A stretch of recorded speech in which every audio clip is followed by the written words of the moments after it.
What is syntax? Syntax is word order, but there's more to it than that. Reading for syntax is important because the order of words in English changes their meaning. Dog bites man conveys a different message than man bites dog. So, reading for syntax in lines from a poem or story allows for a better understanding both of grammar, that is, how words function relative to one another in sentences, and of semantics, that is, what the sentences mean.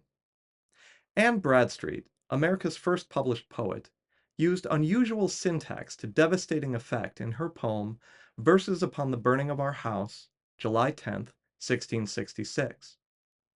In this video, we'll learn about word order and about how a Puritan woman in colonial Massachusetts expressed hope in the wake of the loss of her home to a fire through her use of syntax.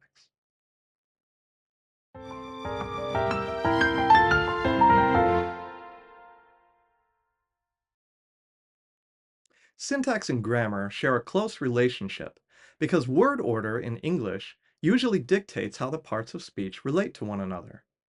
In the sentence "dog bites man," the noun dog functions as the subject.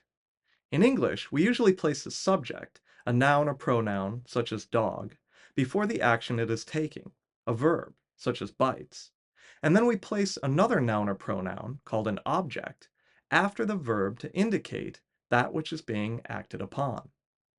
What does the dog bite? The dog bites the man. While dog and man are both nouns, dog comes first, so it is the subject, and man comes later, after the verb, so we know it is the object of the verb. Subject-verb-object is the most common arrangement in English sentences, SVO. Change the syntax, the order of the words, and the meaning changes because the subject and object have swapped places. In the English language, a change in syntax or word order changes semantics or meaning. As 19th century newsman Charles A. Dana, editor of the New York Sun, observed, "If you should see a dog biting a man, don't write it up. But if you should see a man biting a dog, spare not money, men, nor telegraph tolls to get the details to the Sun office." In other words, an inversion of the usual order of things can be interesting, even newsworthy. But what happens when the inverted word order does more than merely change the subject-object relationship in the sentence? A master of the English language, such as the great poet Anne Bradstreet, might use syntax to convey more profound semantic complexity. Anne Bradstreet was the first published poet of the New World. She was born into an upper-class family in England in 1612. Her father, Thomas Dudley, an English Puritan, served as the steward to the Earl of Lincoln, and Anne grew up with great material comfort on the Earl's estate. Anne also received a first-rate education in literature from her father, and she read classic authors such as Homer, Virgil, and Ovid, as well as contemporary English writers such as Spenser, Milton, and Hobbes, all from the Earl's extensive library. But her life was to change dramatically after she married Simon Bradstreet, her father's assistant, and the newlyweds moved, along with her Puritan parents, to the New World during the Great Migration in 1630. Anne arrived in New England after an arduous 3-month passage aboard the ship Arbella.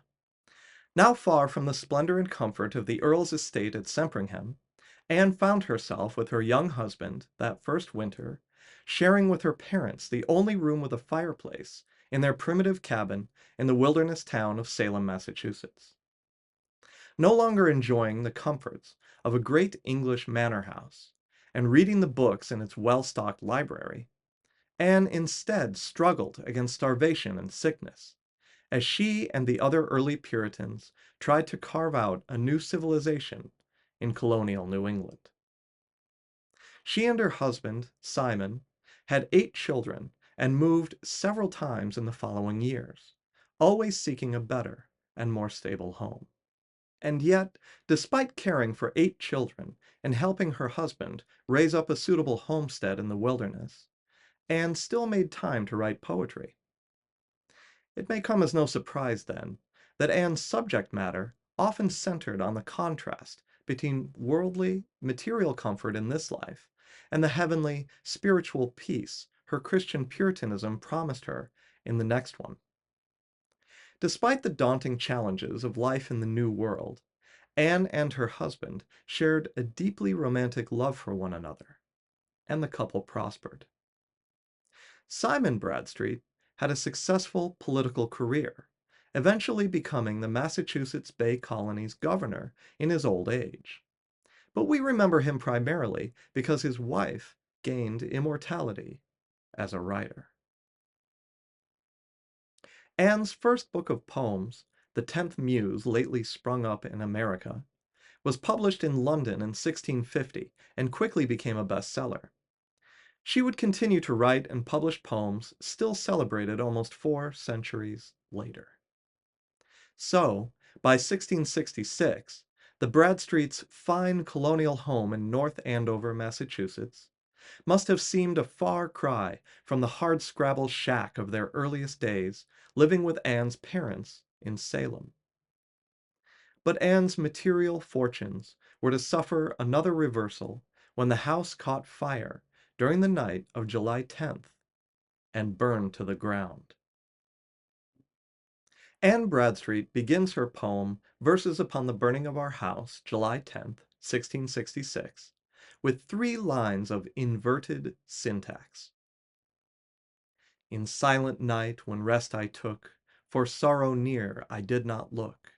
I wakened was with thundering noise, and piteous shrieks of dreadful voice. We can hear the sudden confusion brought on by waking to that terrible house fire long ago. That confusion is echoed in a change in the expected syntax. Let's read the second line closely. For sorrow near I did not look might more typically have been expressed as I did not look for sorrow near. This syntax would put the words in the more common order: subject, verb, object. I, the subject, did not look, the verb, for sorrow, the object. But what effect is brought about by Bradstreet's inverted syntax? For sorrow near I did not look. Nothing so obvious as man bites dog, the subject and object have not changed in Bradstreet's sentence, but only the order in which they are presented.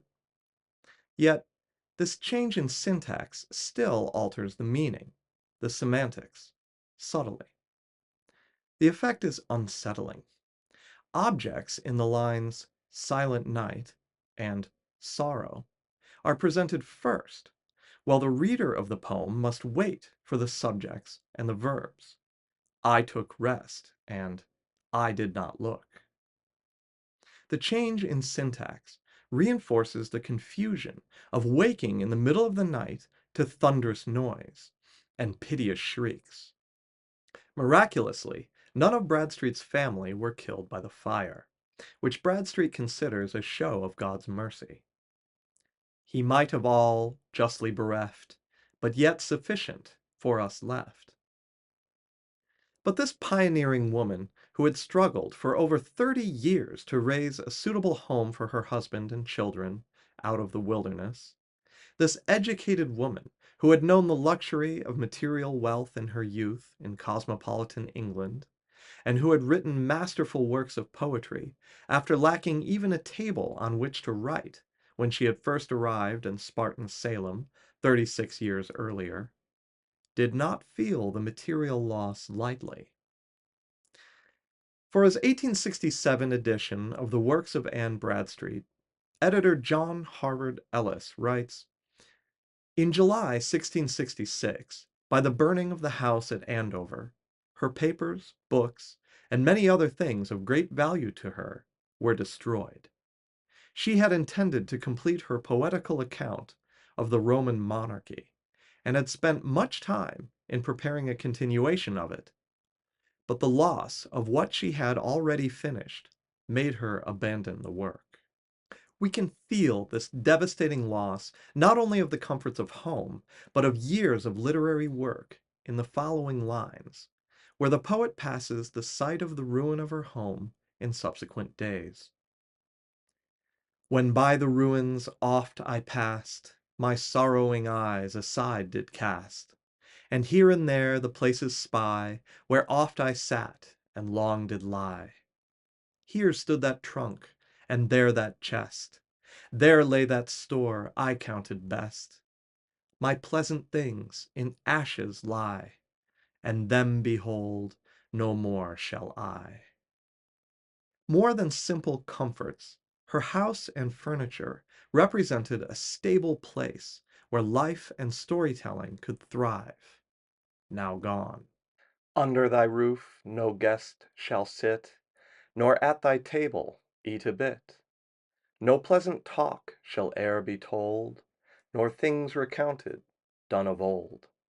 No candle e'er shall shine in thee, nor bridegroom's voice e'er heard shall be. In silence ever shalt thou lie. Adieu, adieu, all's vanity. Yet this test of the Puritan woman's faith leads her to rebuke her material attachments and to profess that an eternal house awaits her in the afterlife. Then straight I 'gan my heart to chide, and did thy wealth on earth abide? Didst fix thy hope on mouldering dust? The arm of flesh didst make thy trust? Raise up thy thoughts above the sky, that dunghill mists away may fly. Thou hast a house on high erect, framed by that mighty architect. With glory richly furnished, stands permanent, though this be fled. In the poem's concluding 4 lines, Anne seems to convince herself that she no longer needs worldly objects, since her real wealth lies in the spiritual realm. There's wealth enough, I need no more. Farewell, my pelf, farewell, my store. The world no longer let me love. My hope and treasure lie above. Note how the second to last line of the poem returns to the inverted syntax of the opening lines. The world no longer let me love. The usual syntax would find no longer let me love the world.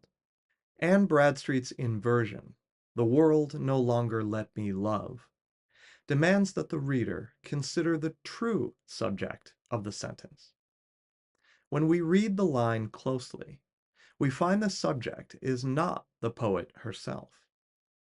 Upon whom does she call to no longer let her love material things? When we close read that line, considering its syntax, we find the poet calling upon God, as if in a little prayer, to no longer let her love the fleeting material objects of the world, which has been replaced as the object of her love by a permanent object, beyond the reach of fire, the hope and treasure that lie above. Have you noticed inverted syntax in other poems by Anne Bradstreet, or in a story, essay, play, or poem by another writer? Tell us about it in the comment section below.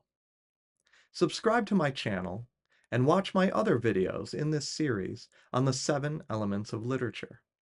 And don't forget to visit my website to learn more about syntax, sentence structure, and the other building blocks of literature. Go to misterdoctorcoachguy.com and learn to think like a reader.